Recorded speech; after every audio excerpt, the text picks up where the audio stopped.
Yeah, we'll be turning something on. And I believe that we're live here at the Sales Slap Podcast. To the Sales Slap Podcast, where we hit you with the hard truths, bold strategies, and expert insights you need to master the art of selling. And who's leading the charge? Meet your hosts, Rick Denley, Simon Hares, and Scott Donald. Get ready for real talk, expert advice, and game-changing strategies. Because in sales, you don't just play, you slap. Let's dive in. Yeah, let's dive into the Sales Slap Podcast. Thanks for being here on a Friday in August. Looking forward to your comments in the comments section. We got a great guest for you today. And he's coming from, I'll say over the pond, and I'm not sure if that'll offend Simon or not. We'll find out shortly. But I want to introduce Paul Caffrey to you today.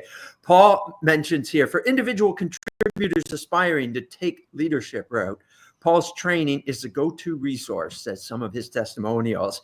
Paul Caffrey reveals the hidden habits elite sales professionals use to prospect better, sell more, and get promoted faster, which many of us want. This unlocks the potential of salespeople and sales teams to outperform the competition. He shared the framework, The Work Before the Work, co-authored with Phil Jones. And this is an amazing book he's going to tell us a little bit more about as well that you got to get a copy of. If you're a sales manager or leader, be sure that every member of your sales team owns, reads, and uses this book. I want to get right into it now. Paul, welcome to the Sales Slap Podcast. Good day. Rick, thanks for having me. Delighted to be here, and fair play. You did a lot of research for the intro. I am very impressed. Well, that's what we do here because preparation is key, and we're going to learn more about that from you specifically. But right now, I just want to really have you share a little bit more about yourself. Where are you dialing in from here, and share about Paul? So dialing in from Dublin, Ireland. So yeah, I am across the pond, as you say, working in the sales profession for 18 years. And over the last 4 or 5 years have been working with companies, helping them to, as you've mentioned, build out their prospecting, build out their sales engine so they can have those repeatable sales happening again and again. And importantly, also showing them how to hire elite sales professionals and turn the people they have into elite professionals so that it just makes things a little bit easier for them to get that repeatable revenue. And I've been very fortunate to publish a book with Phil M. Jones, The Work Before the Work. We spent 3 years working on that, and it is a thinking framework that will allow you to be prepared for the moments that matter, whether it is an unexpected conversation with a prospect you bump into at a conference, or if it's the biggest deal you're working on, which is really going to make your year. And it covers the 3 most important things, I think, for sales professionals, and that is prospecting, being able to build up your pipeline, being able to progress your deals and close them. And as you mentioned at the start, Rick, getting promoted, because I see far too many salespeople think when I get my number, then I'll start working on promotion. They hit their number towards the end of the year, but they've left it too late to be prepared to be a front runner, to be a number 1 candidate for promotion. And they end up spending 2-3 years longer in roles than they should, and ultimately not realizing the amount of value and revenue they could for themselves if they were a little bit more prepared to take ownership of their career.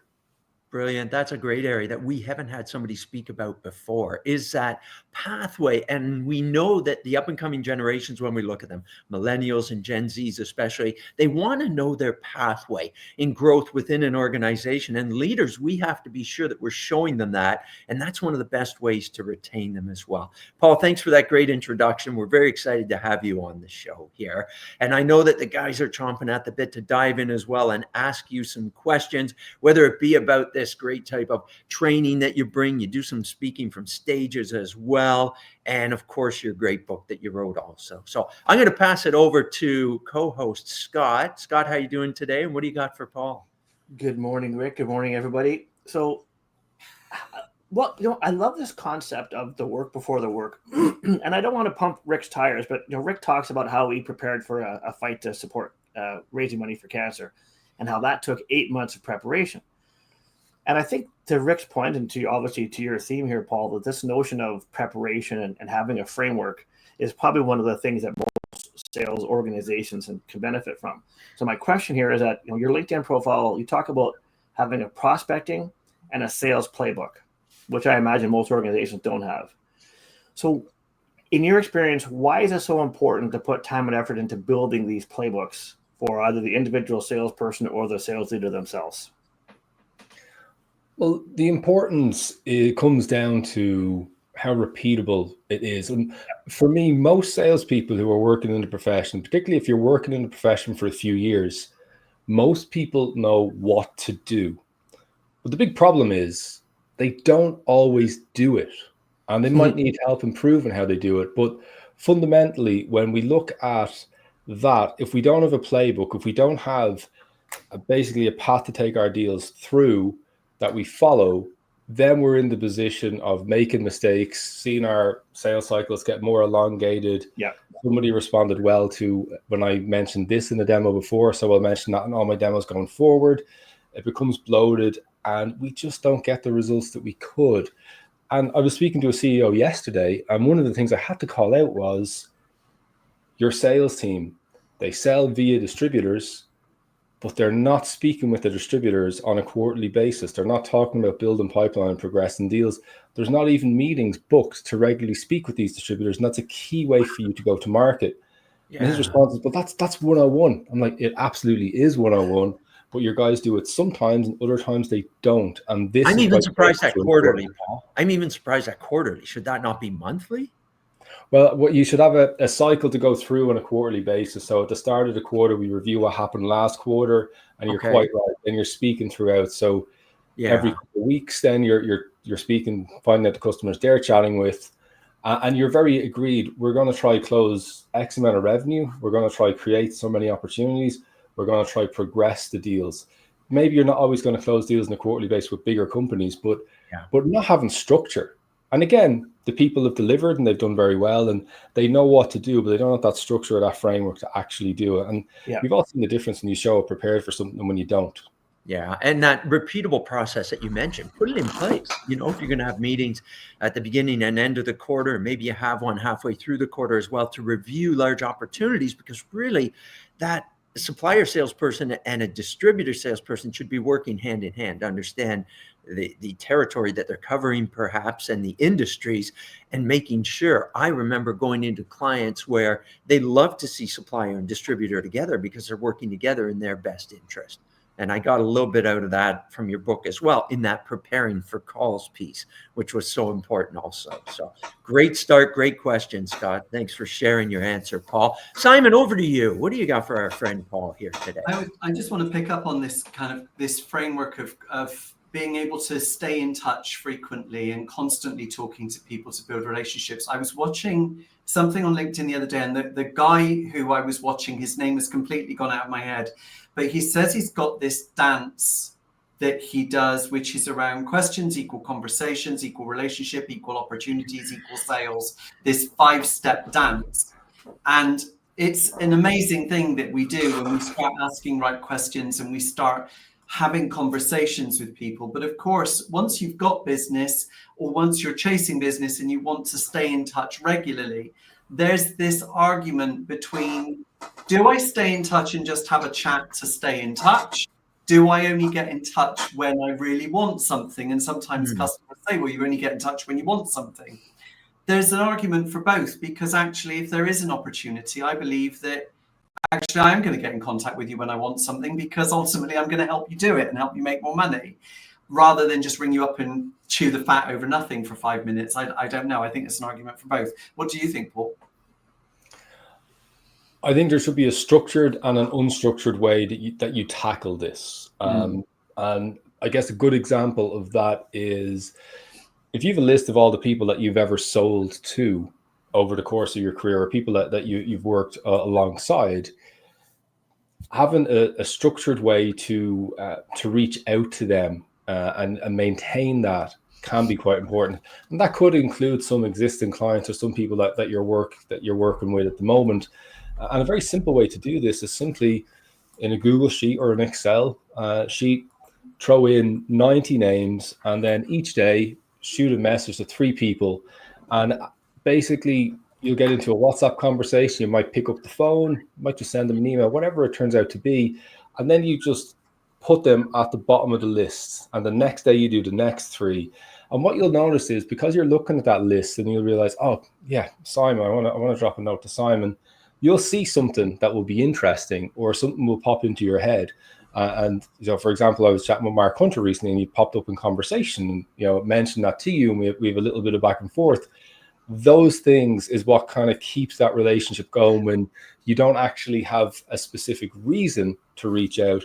The other thing I would add, though, if you have sold to somebody, you really want to see them achieve the value that you are delivering. And so for some products, it's quite quick. For others, it takes a little bit of time. There could be implementation. There could be, a long time for that to come along. But we do want to keep speaking with them, even if it's a case of it's a 15-minute check-in every couple of weeks, or if it's something else. And what the best do, and I noticed this time and time again, they don't just show up and talk about the weather and the sport or whatever else. Yeah. They're thinking about, what's that other person looking to achieve, and how could I actually help them? So they might share a report, they might share some insight. I might mention, I was speaking to someone the other day who had a similar challenge to this, and they look to bring value. And when you look at the top performers and the people that you've just seen outsell everybody else, they're always thinking of the other person in those conversations. And that's what we want to think about, is having the person delighted to speak with you. Yeah, and that's why good customers will take. Sorry, Simon. Will actually take your call, because they know Paul's going to bring value every time. Whether you're phoning, coming by to see them, you're going to bring some sort of value to them. Simon? I think as well that when you're ringing and you're going in it with an agenda, so you understand what that customer wants, there's some great stuff around. There was a book that came out that everyone's heard of, The Challenger Sale. And the Challenger Sale is interesting because your approach will enable you to find out what that customer is seeking from you in added value. So if you're going in as the problem solver, and then you're going back checking in on problems you have solved and problems people have, the relationships that people have, what have you, then you can pick up on clues on what people want. And that preparation that you can do there, I think, is gold. And you can really use some good stuff there. Nice. Fantastic. I've got a question for Paul as well. So, Paul, when you think about those people that actually do get really good results as salespeople, they do tend to, everything they touch turns to gold in some way. They've got the gift of the gab. They do convert. They're great. But actually, they don't really put in any effort in preparation. They just rock up and they get the results. What would your advice be on those people?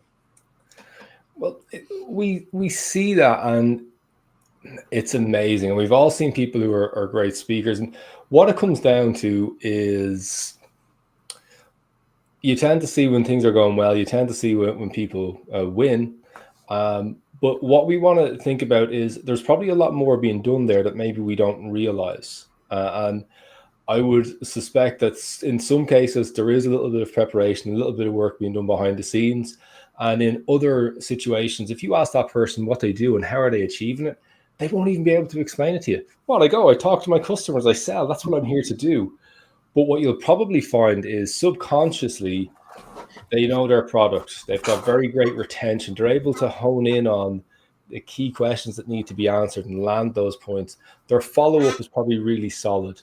They're probably sending a message in advance to make sure that the person is ready for them, or confirming the appointment. So the people who tend to have that piece, they are doing a lot of this work subconsciously, and they're doing it to a high standard. And they're not in a position to be able to articulate that to us. The good news is, for everyone else, that can be learned. Mm-hmm. Yeah, that's experience. true. It's like riding the sales bike, isn't it? Once you know to ride a bike, you always know, and you don't necessarily think about how you're doing it. In sales, we just tend to do these things. It's often those people that are most interested in trying to develop as mentors and sales coaches for their colleagues as well, so that we can pull down those skills and actually say, right, stop, what are you doing? Now share that really good stuff, as long as that person wants to do it, because a lot of the time they're going, I just want to get out there saying, I'm not coaching anybody. That's the point I wanted to make, Simon, too. I think that some of the top salespeople that are true hunters and really doing well, they kind of blow it off. Oh, it's just what I do. Meanwhile, they have a very structured approach to it. There are a few people that, as you say, just because of gift of the gab and so on, are some sort of natural salesperson that can walk in and close business. They've acquired these skills, like Paul said, over time. And they might not be able to articulate them. And if they're not in a mentorship or leadership role, they don't care to. They're on their own. We know that true hunter mentality of a salesperson. But if you can see behind the scenes as to what they're doing and extract some of it, I'm sure it'd be a benefit to many people. I think that what we're hitting on here, there are some, we were talking a little bit of football before we came on, not American football, but real football. And I think what you're talking about is that when that's the audience just dived off a cliff. Yeah. Hello, is anybody there? Hello, anyone? Yeah. But this idea that some people just naturally get into a process, and they don't even, like, if you were a really good golfer, you would probably have a hard time describing to somebody how to set up and take a good golf swing because they don't think about it. And there's some themes that you've said here, Paul, a few times, like this notion of structure has come up a couple of times. This idea of a repeatable process, not process, but process, because that's how we speak here. And I think that it feels to me like what you're hitting on is that a lot of our Sorry? We say process as well. In Canada, we say process. In the States, they say process. But Simon, I was going to make a really Simon, I'm making a really important point, and you just killed my momentum. How do you feel? I'm sorry. I stopped listening. Hey, focus. I am trying to delve into something that Paul's made a good point about here, Simon. So allow me to be professional for a moment, if I can. Okay. Oh, by all means, hang on a minute. There we go. Zoom in here. But this idea of structure and repeatable process. So recently, Paul, you made a post kind of echoing this around how preparation has two sides. So there's the prepared ownership and the prepared execution. I just had an idea. Can you expand a little bit about, in terms of this whole preparation, having structure and a process, what is this notion of prepared ownership and prepared execution all about? What it comes down to is, when we're thinking about preparation, we plan for success, but we're preparing for chaos. And even if we take a step back and think about the football analogy, right? If you think about, if you played any sport, when things are going well and you're winning, you tend to see all players play quite well, and they can score, they can do whatever. But what you really see is, what someone's really made of is when the team is losing. So if the team is losing, who's the person who steps up and drags along that performance of everybody else? Right. Who's the one who comes along and they can sense danger, or they can see an opportunity to score, and they'll get themselves into that position to do it. They'll push themselves that bit further. If we talk about prepared ownership and prepared execution, the ownership aspect of it is you figuring out, what do I need to do in this next meeting? What do I need to achieve? How am I going to achieve that? What's the current situation? So, for example, have I been invited in, and am I in a good place here? Or have I cold called and by hook or by crook managed to get my seat at the table here, and I'm up against a very, very strong incumbent? Then it's really setting you in the place that that, right, these are the challenges that I need to take on. This is what I need to own. And we can do that preparation, we can do that research, we can be ready, but then we have to execute it. Yeah. We have to ask the question. You've brought me in, you've got a great relationship with your current supplier. Why would you even think about taking time to change? It's going to be a tremendous amount of work and effort for you and your team. And if you've done the preparation, it allows you to ask those questions, which will really help you get to what's important for the customer, as opposed to not doing that and maybe just discovering what they're using and who's in place while you're in the meeting. And then you can run out of time and not get to those real issues. So preparing is important, but then using it, acting on it, asking questions based on what you've done is the most important part. And I see a lot of people tend to shy away or let that moment pass. If you feel like you should ask a question, you probably should ask that question. So there's a couple things from there. So one, I love the idea of asking. I believe that curiosity is one of the sales superpowers. And part of what I'm hearing is that as we move away from this notion of winging it as salespeople and being prepared, it allows us to really exercise that curiosity muscle, because we spent the time thinking about the proper questions to ask instead of trying to wing it in the moment and then leaving there going, crap, I wanted to ask Paul about this. So you've done it. Yeah. And because you're prepared, not only can you ask those intelligent questions, but I imagine in your experience that you also then have the courage and confidence then to ask that next question. Say, well, that was interesting, Paul. Tell me more about that. But I imagine if you're not prepared, you're probably not going to have that presence of mind to dig in deeper and be more curious. Yeah, you start thinking about, what am I going to ask next? What do I need to figure out next? Yeah. And you're thinking more about that than being present in the moment. And every time you ask an important question or dig into something that could be really crucial, it's going 3 levels deeper. It's always focusing on, the answer behind that answer, and really getting down to root cause. And that's where we tend to see people do really well, when they have that. Some people have that genuine curiosity and they really want to know. Others just realize, all right, I need to figure out what's really being said. And there's one thing which I think I want to make the point of, because I think it's so important.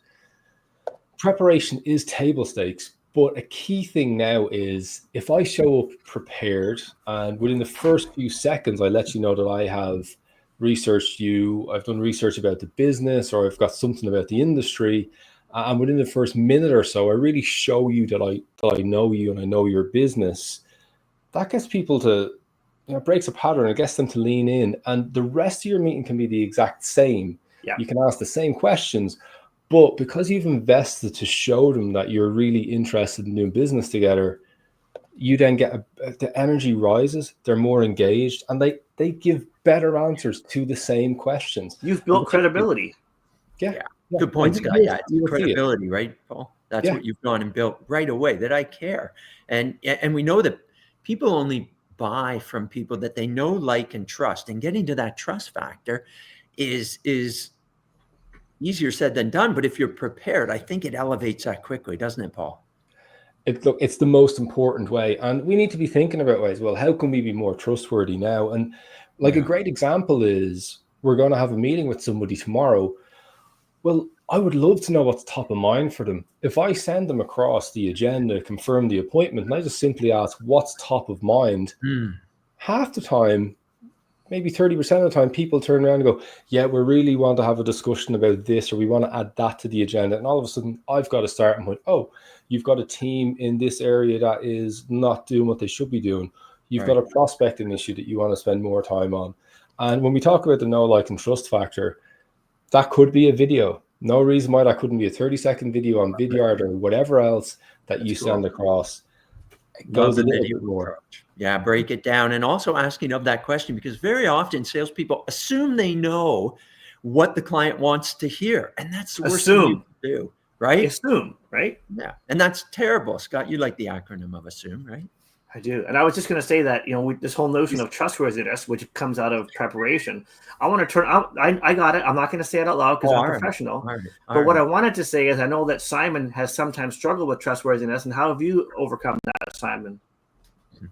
Well, probably not being around people like you, for a start. So it's just, it's who you're friends with, to be honest with you. And I question every day why I'm friends with you. But hey, let's not go there. I just want to pick up, Paul, just on the prepared ownership and prepared execution elements that you talked about. I think there's a joining factor here that joins those two up, that ultimately, makes it easier for people to do. And that's the agenda to the meeting. And often it's something that people just don't put together. You talk to salespeople and they say they're going for a meeting, and you sit down with them and you say, right, what's your agenda? What are you actually going to be telling the client that you want to talk about? What have you established? So that when you go in there, you can say, I've prepared an agenda for us, or I shared an agenda before I came, of these are the things. Has anything changed since I've said that? So that you can really guide the way that conversation goes. Because that agenda is not only going to define you in terms of your ownership and then the execution, but also on the review and the next steps. Yeah.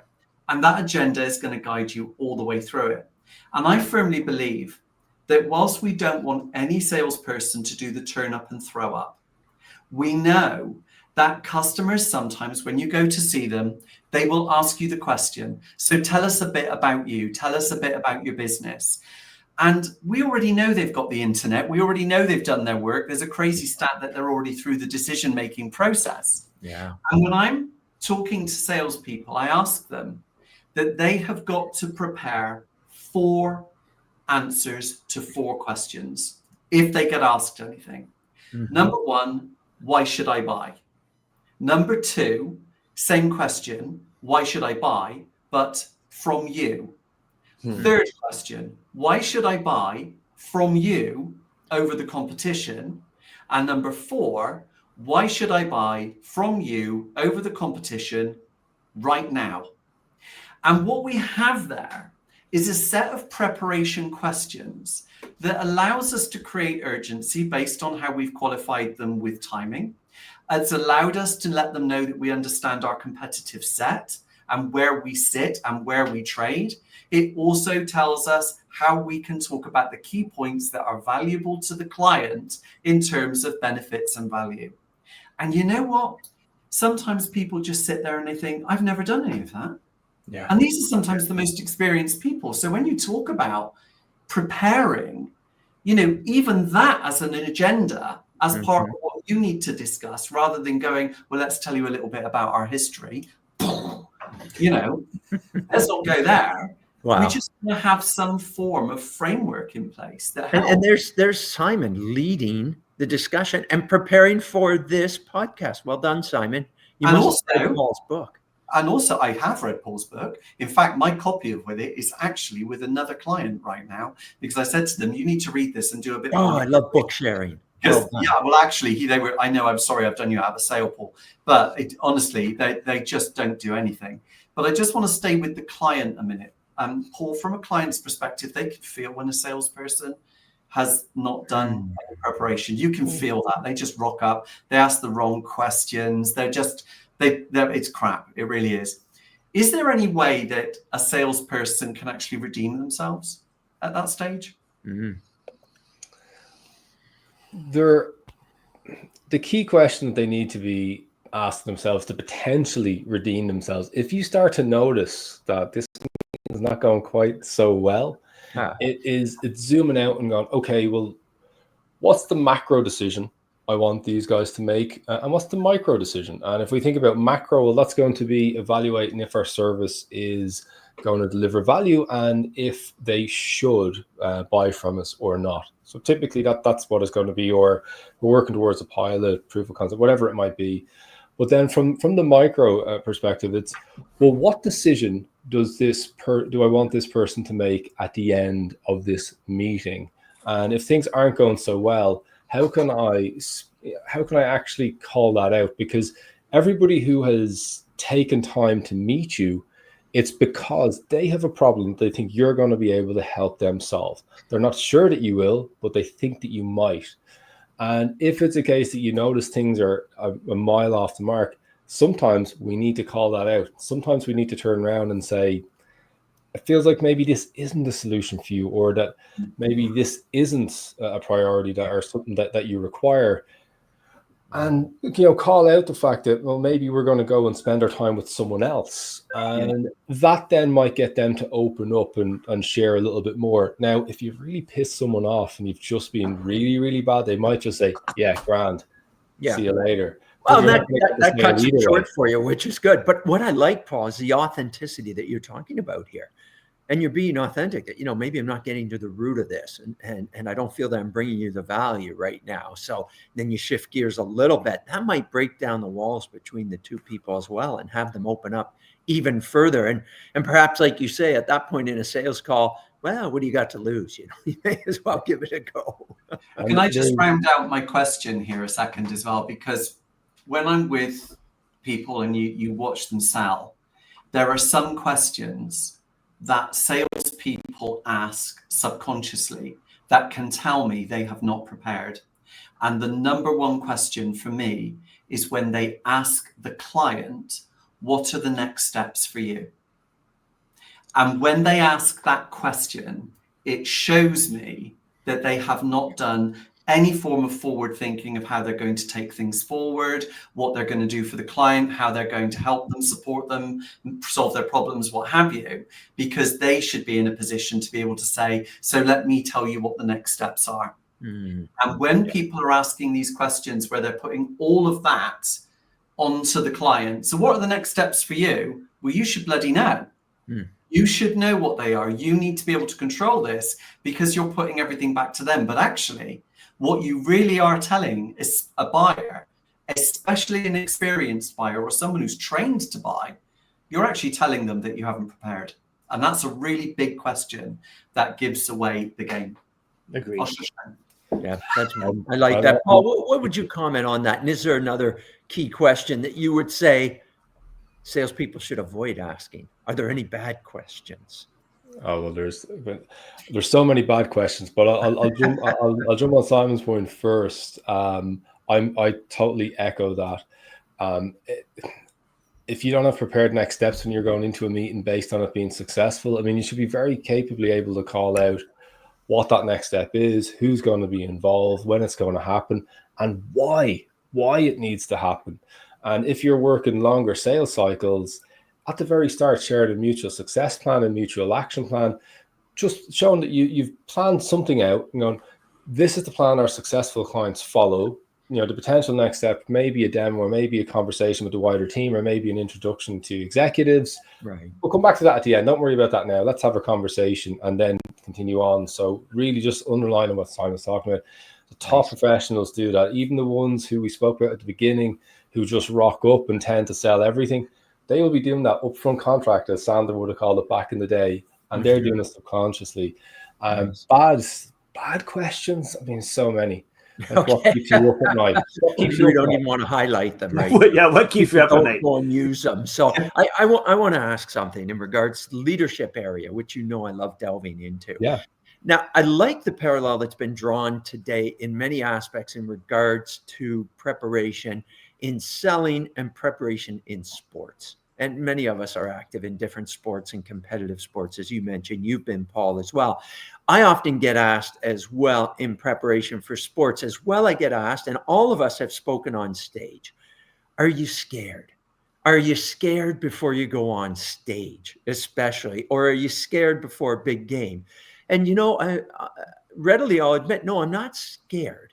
Now, I might be excited, maybe even a little nervous, but not scared, because I got taught by different coaches, especially my fight coaches, that you're going to be prepared so that you're not scared. And I like that preparation piece. So you shouldn't be scared if you're fully prepared. What can leaders be doing, Paul, to help their salespeople be more prepared? What's one or two things that leaders should be doing when they're coaching and mentoring salespeople? Well, one thing that is really, really great for sales leaders to do when they're coaching and mentoring salespeople to be ready for deals is to ask the tough questions before they meet the customer. So to Simon's point earlier, why do they need to do anything? Why now? Why us? Why have they not bought already? If we're going to ask someone for 50K or 100K, is this solving a problem which is going to give 5-10x the value of that back? And I see far too many salespeople try to keep the morale up and really try to just keep their sales team happy, and then they go out and the marketplace. Where's he gone? I don't know. Hang on a minute. Sorry, Paul, we had a glitch there. You're back. You're talking. Oh yeah, I thought I disappeared. I'm in a different place as well. There you go. The Brady Bunch is a higher placement, a higher ranking. So you were talking about sales leaders asking the tough questions of the salespeople. Before, you got to ask the tough questions before they go and do the meetings. Okay. You got to expose, the gaps there. You've got to really have them thinking about that and getting them really clear on what they want to achieve. What decision do they want that customer, or do they want to make at the end of that meeting? What information do they need to get along the way? And the other thing which works really well is giving people time to prepare and calling out that there should be preparation time in their calendar. Always get asked how long you should do for that. 25% of the time of the meeting. So if you're meeting someone for an hour, at least 15 minutes where you're really focused and figuring out the gaps and going after that. That can change. If it's a big deal that can really blow your quota out of the water, you spend more time if it's an hour-long meeting, but it should all be commensurate to what it is. I like that. That's great. Yeah, the leaders need to allow time for salespeople to prepare properly for meetings and even be engaged in it. I know everybody hates role play, but a bit of role play as a customer and ask those tough questions back may help them be further prepared as well. I even like to introduce with team preparation, where you get several other salespeople involved with this, put the key salesperson on the spot and say, well, tell us what your preparation is for this, and others comment in it. It's also a great way for salespeople who tend to have large egos, and I know that from myself, to put it aside and get challenged as to whether you are prepared or not for this upcoming meeting. Back in my boxing days, as Scott mentioned, which I appreciate, it was called sparring. And that was our preparation to make sure that we're ready when we step into the ring for the real fight. So I think that preparation piece is absolutely imperative for leaders to allow time for. Good.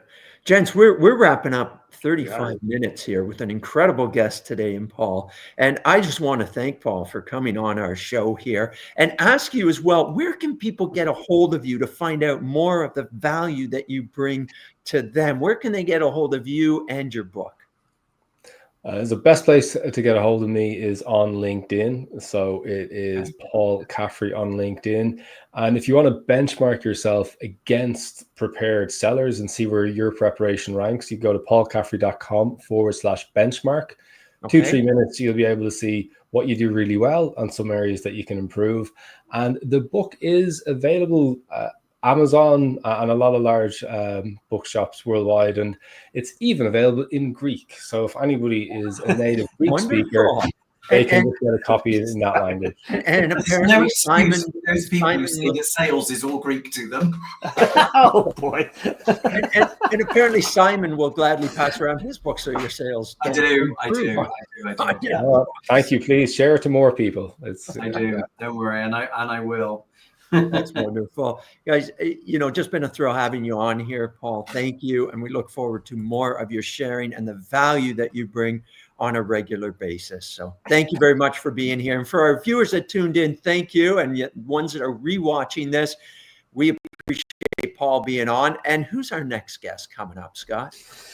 Well, some of you may have heard of this gentleman. Our next guest next Friday is someone that Paul mentioned. Mark Hunter will be on the show. We are very excited. And not only have we got Mark Hunter, we have just signed Meredith Elliott Powell as well. Wow. Who will be joining us later in October. They do come as a team duo sometimes. Well, these three are all together now, isn't it? Right? You associate Paul now with Mark and Meredith. Well, because don't Mark and Meredith follow you around speaking circuits? I think I saw them with you. Yeah, you were at the. It's probably quite the opposite. But what is interesting about that is at the NSA last week in Arizona, big conference, a lot of great breakout sessions that were on where people were sharing what they were doing, how they're running their business successfully, how sales is running, and some things that are working really well. So I'm in one of the breakouts and sitting up the front. I'm all ready for it. Randy Gorgeous delivering this amazing presentation. Mm-hmm. And beside me is Mark and Meredith, and they are still going and learning and adding things to it. And when I said it to them, you guys have done it all. I mean, why are you here? They're like, you just never stop learning. So you're in for a treat for both of them because they are so up to date and so current that I'll be tuning in for sure. So I just want to jump on that point because I think the point that Paul's making here is super powerful, right? Is that this show and what Paul just talked about is for those professionals who want to keep learning. I learn from Simon and Rick every day. I've learned a lot from this around we're being reminded about the power of preparation. So I think that's a great message that even the people that we consider the pinnacle of this are still always learning. Yeah, so appreciate that. That's great. And listen, some things we learned today from Paul. The ownership of being prepared is essential. Preparation is table stakes now, salespeople. So get on it. Lean in with that curiosity. Make sure you ask what's top of mind, and make sure that you're preparing so that you're prepared, not scared. Thanks for being on the Sales Slap podcast today. We look forward to seeing you on our next episode. Thank you for attending the Sales Slap podcast. Feel free to reach out to your hosts, Rick, Simon, and Scott, and our guests from this episode for more information. We look forward to seeing you next time.